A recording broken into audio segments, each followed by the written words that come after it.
तपाई बिल्कुल ठीक देख्नुहुन्छ, तर थाहा छ तपाईको शरीरमा भाइरस लुकेर बसेको हुन सक्छ।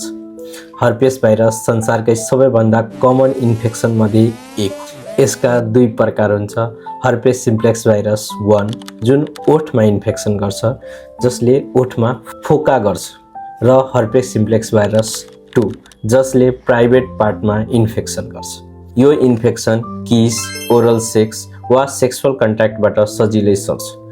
तर डर लाग्दो कुरा के हो भने धेरै जसो मानिसमा कुनै लक्षण नै देख्दैन। एक पटक शरीरमा पुगेपछि यो भाइरस पुरै हट्दैन, सुतेर बस्छ र बेला बेलामा सक्रिय हुन्छ।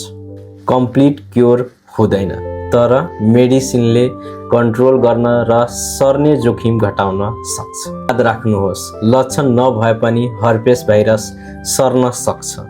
यसको ट्रिटमेन्ट चाहनुहुन्छ भने हाम्रो पेजलाई फलो गरेर राख्नुहोला। नेक्स्ट भिडियोमा हामी ट्रिटमेन्ट बारेमा कुरा गर्छौँ। धन्यवाद।